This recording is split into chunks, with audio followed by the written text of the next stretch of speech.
purpose. Maybe someone else will pick it up. Now, let's see. We got our savings. I mean, our valuing our money. That's critical. The skill number 2 was what? Yeah, controlling that money as it flows through. I've got to control it. The third skill is to save that money. And these things are fundamentals. We all heard this thing a million times, but most of us don't know why you save. And we don't understand the value of saving. If you save just $1 a day, you invest that at 10 to 15 or 20%. By the time you reach that 66 years old, you have $1 million. You have $2,750,000 all the way up to $1 billion. So this gives you an incentive for saving. It's critical. Now, what do I do with that money when I've saved it? See, when I've saved it, and I've got a bank account with money sitting in it, what do I do with it then? Got to invest it. Now, investing is different than saving. And investing is different than making money. Investing is a special skill that everyone here in the room needs, no matter how much money you are making at your regular business. It used to be that I've had many businesses over my career. I've owned, when we hit our best-selling books, I went out and bought all kinds of different businesses. I bought a chocolate factory, which is the first thing I thought of once I made lots of money. You know, your wants do multiply, and you get what you really want, right? My wife bought a clothing store. We went and invested into a Broadway play so that we could be there opening night, and I still get little dribbles of income from that Broadway play. I invested in the Utah Jazz. I became an owner of the professional basketball team, the Utah Jazz. That was a lot of fun. Could sit on the front row and get the best seats in the house, and it was a very wonderful experience. I absolutely loved it. I invested in several other businesses that didn't do very well, kind of went down the drain. So I've had a lot of experience making and losing, and sometimes making money. I always used to have this opinion that, if a business person is going to invest his or her money, that they should make huge rates of return. That's why I always liked real estate, because you can get 100, 200, 300% on your money. I can invest $25,000 in cash to buy a foreclosure property and get $75,000 or $100,000 back, in a year period of time if I've looked really carefully. So I get high rates of return. When I compared that to the rates of return from the stock market, I always, and this is, of course, before 1989, I always would say, why would anybody put their money in the stock market? Or in mutual funds, or in a savings account, or in certificates of deposit? If you could make 200-300% on your money, why would you ever put your money in those other kinds of investments that are more traditional? And that was a huge mistake on my part, because I didn't realize that there were two skills. See, I thought there was just making money, which is skill number 5. I hadn't thought that skill number 4, which is investing money, which was essential to my investing and my business life, and it is to you too. Even if you're a business person and you're making lots of money at your business, you also have to have on the side your investments to go along with it, and I'll show you why. Suppose you, let's just take real estate for instance. Let's suppose you do really well. You buy a copy of Nothing Down, or you go to one of my 5-day seminars and you just go crazy with real estate and you're doing incredibly well. And let's say by the year 2000 you want to retire. It gives you 4 or 5 years to get there, and you make that $5 million net worth of yours, all right? So you got $5 million in real estate. What are you going to do with it? Suppose you just want to retire and, have the money coming in on interest. You don't want to have to hassle with the properties any longer. So you go sell all the properties. And let's suppose you got your $5 million in after taxes. That was $5 million coming into. Well, actually, let's be realistic here. Going to have to pay taxes on that, so it's going to wipe out probably 40% of it at least. So I got $3 million left over, and I'm going to put it in a bank account somewhere. I'm going to have that earn money from me, right? Let's see, well, how much would $3 million in the bank earn me if I wanted to retire? If it's at 3% interest, 3% on $3 million, how much a year? Yeah, it's about $100,000 a year, and is that wealth? If you got $3 million in the bank, $100,000, that might not be so bad. Let's see, how much is that per month? $8,000 a month? Okay, $8,000 a month. Is that all tax-free? Because this is interest, isn't it? So I'm going to have to pay taxes on that. So $8,000 a month, I got to wipe out half of that for interest and on my taxes on my interest. So I'm down about $4,000 a month. Now that doesn't even make the payment on that nothing down $1 million mansion that you had there. So $4,000 a month is really not all that hot, is it? So what are you going to do? See, you've got $3 million in the bank, and you're really only netting about $4,000 a month. That's if your money's growing at 3%. You're going to have to make it grow higher, aren't you? So what are you going to do? You're going to walk down to your local stockbroker, bring in $3 million in cash. Hi, I've worked 5 years of my life to get this together. I want to give it to you because I know you know what you're doing. You take my money and make it grow at bigger rates of return. Is that what you're going to do? You feel real comfortable about that, aren't you? No. As soon as you lose control of your money, you lost. It's a real secret. You don't lose control of your money. You got to know where it is. You got to know who's managing it. You know what the rates are, where they're investing it, etc. You never turn over your money to somebody else and let them watch it for you. Period. You have to know what's happening to it. Well, you could get your money grow at 5% interest by just giving it to the government, and they'll give you a nice bond. You can probably get 7% on that if you wanted to. And in some instances, you probably get some tax-free money on that, 5, 6, 7% tax-free. That's pretty good. So I'm making $7,000, $8,000 a month. But if you want to get to 10%, now that starts to get a little tricky. I get 10% of my money, I have to give it to somebody else who knows what they're doing, and I got to watch over their shoulder. If I want to get it to 12 and 13 and 15%, that's also very tricky. See, if I'm making 10% on my money, $3 million, that's $300,000 a year. Now I'm starting to get where I could really probably live on that. It'd probably be okay. The point is, there's going to come a time in your life, Mr. Business Person, where you'll have a chunk of stuff to invest. And I'm going to ask you where you're going to put it and who you're going to give it to. And if you're like a good entrepreneur, you're going to have to watch over that, just like you did with your business, or you're going to have some troubles down the road. So I'm going to challenge you that you have to do it as you go along, not waiting till the end to learn it. And I want you to have some experience investing in the stock market, investing in mutual funds and things like that, because I want you to experience it every single month, almost every single day. As you're watching TV, you're watching in the side of your corner of your ear, you're listening. What did the Dow Jones do today? You know, did it go up? Did it go down? How much of my money's in there? You may only have $500 in there. But I want you to know, by experience, the feeling of what it's like when you got your own money lying on the line here, because that teaches you how to take care of it. If you wait till the end to invest your money, you will not have that savviness that comes from watching, even subliminally, where your money is growing. You got that? Now, let's suppose on the other side of the coin that by the year 2000, you lost everything. You put everything you got into this business of yours. You put everything into it, and darn it, you just didn't make it. So by the year 2000, you're out. You're done. You're going to start from scratch. You may be even deep in the hole.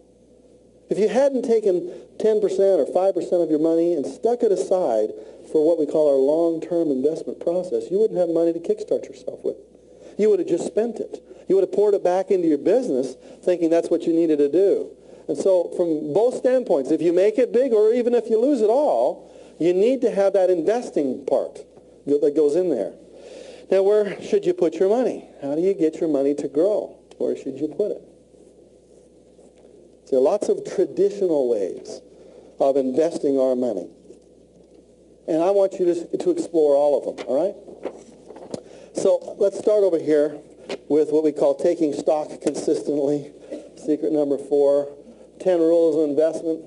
Warren Buffett, our richest man in America when it comes to investing in the stock market, says, I'm a better investor because I'm a businessman. And I'm a better businessman because I'm an investor. Most people really don't understand that statement. They think they're both the same.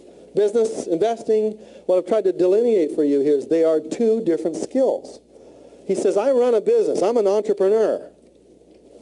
But I'm a better entrepreneur because I know how my money grows in the stock market. And I'm also a better investor in the stock market because I know how hard it is to make that money grow when I'm an entrepreneur. And so the skills work together with each other. So we're going to talk about what I call the 10 rules of investments, because I am going to challenge everybody here in the room, starting next Monday morning, to call up whatever local stockbroker turns you on, or whatever local mutual fund company turns you on, from calling whatever 800 number they've got in Money Magazine, from there to somebody that you know locally that handles these kinds of things.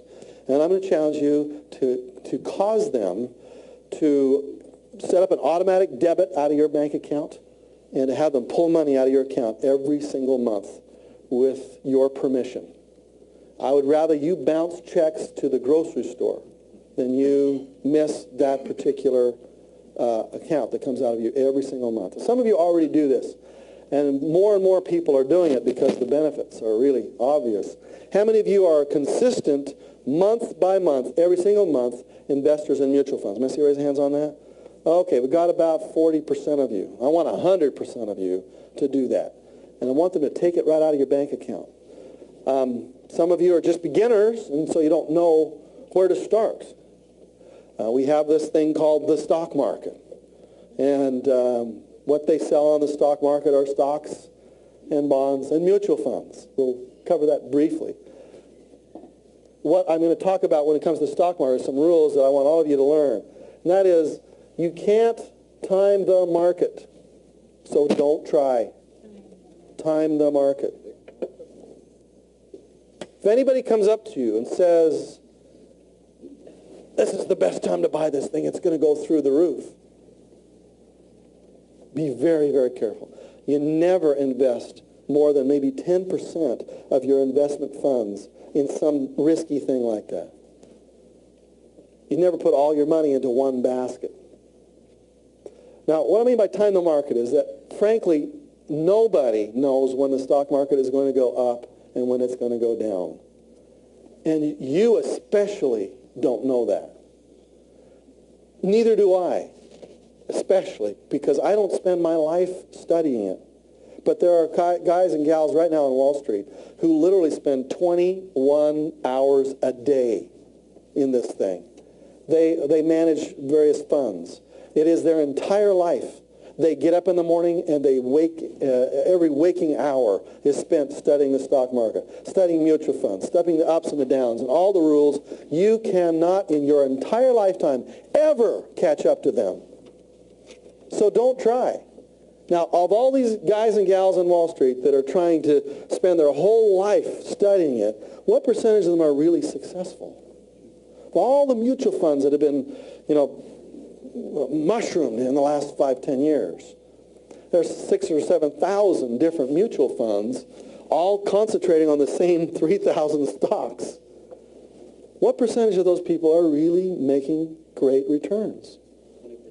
About 20% of them. And the other 80% will be, put your money in the bank and you'll be just fine. About 20% of them are doing it. These are people who spend their entire life at it. How could you even come close? You can't. So don't try. Don't even try. There are some things that you can do, and many of you understand these things. I'm going to be teaching it today. There are things that you can do as an illiterate, ignorant stock market investor.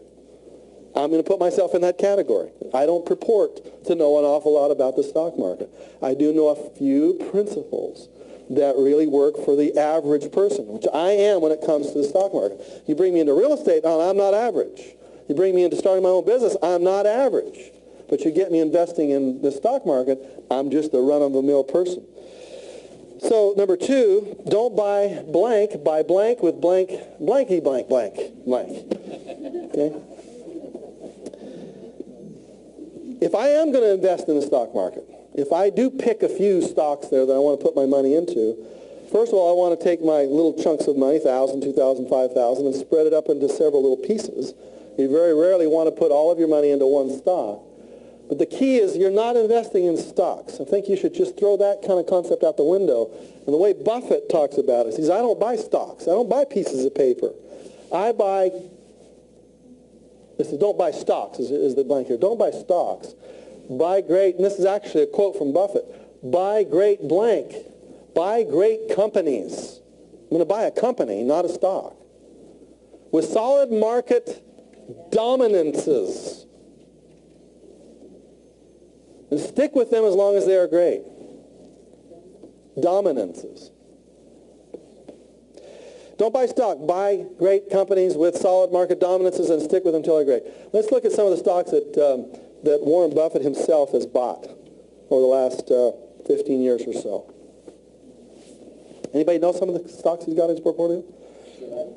Gillette. All right, Gillette. Does Gillette have a solid market dominance? Yeah, in terms of male products? Yes, definitely. Give me another solid company. Coca-Cola. Does Coca-Cola have a solid market dominance all over the world? Yeah, and it's something that anybody can understand that. Give me another one that he might have purchased. Pardon me? I'm not sure. Is this one of Buffett's? Well, there's one. There's Kleenex and some basic things.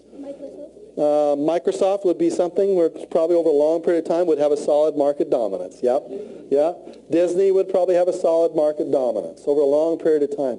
He's also bought See's candies, and I've begun to appreciate that particular investment more and more. He also just bought outright a company called Geico Insurance, which has a solid market dominance in what it focuses on. In other words, he just takes lots of his money and focuses on a few very key investments. It's the same thing you should do. If you've ever had interest in the stock market, you should read a couple of books about Warren Buffett, because he does it in the whole aspect of wealth. He does it all right.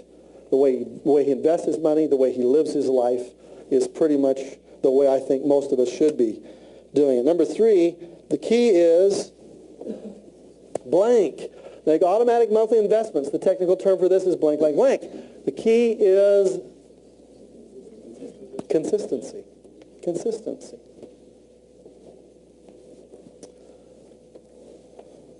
Every month, without fail, never miss a month, consistently make your automatic monthly investments. The technical term for this is dollar cost averaging. Now, how many of you have never heard those 3 words before or never understood them? Dollar cost averaging. Let me see everybody's hands on that. Dollar cost averaging. Let me show you a chart that really was stunning to me the first time I saw it. And it really taught me what this really means when I say dollar cost averaging, the difference. I'm going to show you 2 stocks. I'm going to show you one. Actually, we're going to take 2 funds, which a mutual fund is just a group of stocks that some person has selected out of the stock market and put them together in what they call a fund. Here are two stocks, funds. I'm going to put that over to the side like that in that way. Let me try it this way.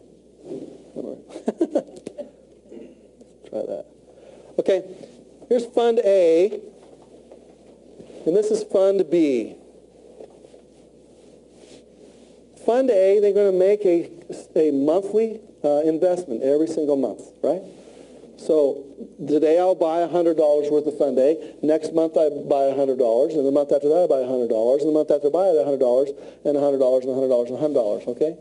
And this is Fund B, and every month I buy $100. Boom, boom, boom, boom, boom, boom, boom, boom, boom, boom, boom, boom. Which of those funds would the average person be excited to own? A. Why? It's a consistent winner. Makes nice amounts of money over quite a long period of time. They're really happy with that. And yet, which one makes the most money? Yeah, I was at $100 a month. Here's where they both fit. This Fund A would make you $1,435 in your first year. This would make you $2,230 in your first year. Now, why is that? Because if you buy every single month, even if you buy and it's going down, this is where it takes little nerves of steel, because the beginners hate to put their money in something that's going down in value. But what you're doing is you're buying those stock funds cheaper. You're getting discounts on them, basically, is what you're getting. Woo, good, it's going down. I'm getting discounts. Woohoo! Yee-hoo! Oh, now this is kind of scary, because, I don't know, maybe it'll go down to 0. Then you'll end up with a lot of really worthless stock, won't you? Yeah, but over a long period of time, what might happen with that fund? It pops up a little bit, even if it comes up less than what I bought the first amount of shares for, see? What'd you buy your shares for? I bought them for, $10 a share. What are they selling for today? $9. Well, that must be a real loser, right? Well, it'd be a loser if I'd put all my money in here and tried to take it all out there. But I don't put all my money in here. I spread my money out so that every month I consistently buy. And even if it doesn't come back to what I originally bought it at, I'm still way, way, way ahead. Okay, does that make sense? Now, most people don't understand the stock market. They think there's a lot of risk in it. Very risky place to put your money. Let me tell you where it's risky. There is a risky place for the stock market. And then there's a very, very safe place for the stock market. And it all depends on time. According to this report I picked out of the paper the other day, let's suppose we had 5 holding periods. 1, 5, 10, and 25-year holding periods. Suppose you took your money and stuck it in the stock market and took it out a year later. You stuck your money in the stock market and took it out 5 years later, 10 and 25 years. You understand that? Now we're going to compare the probabilities of making money, or I guess actually in this case it's the probability of losing money, with different holding periods. Where does the average person who gets in the stock market, where's their usual holding period in the stock market? 1 year. It'll be 1 year. If it's gone down, probably be a couple of months. 5 years maybe. They're really not focusing for long term. They're trying to get into a long-term vehicle and make short-term money. And therefore they end up making short-term losses. Here's where the real risks come. Look at this. Probability of loss. If I'm investing in stocks, for instance, that means I'm buying IBM and Caterpillar and whatever stocks happen to be out there. If I do my 1 year, if I put my money in the beginning of the year and take it out at the end of the year, I have a 35% chance of losing my money. But the longer I leave my money in there, I have 15% chance of losing, 5% chance, 0% chance of losing money over a long period of time. Now this, of course, is based upon, the past history. So I can't predict the future. But in terms of the way we had our past from the Depression, even from the early 1900s, there has never been a 25-year period of time in any year you want to pick, from 1900 to 1925, from 1901 to 1926, from 1902 to 1927. You take any 25-year period of time from the beginning of this decade or this century all the way up to today, and there has never been a 25-year period of time where an investor lost money in the stock market. What's the secret there? See, these dips and ups and downs in the stock market, if I can spread them out long enough, eventually that stock market is going to have a consistent increase. Now, like I said, I'm going to make an assumption here that the future will be the same as the past, but I believe very strongly that it will.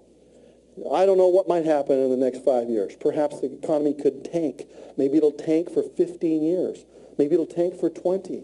But I think more than likely, us Americans in our ingenuity will figure out a way for the values that we put our money into today will eventually come back within a 25-year period of time. So you don't invest your money on a short-term basis. You basically you say, take the money out of my bank.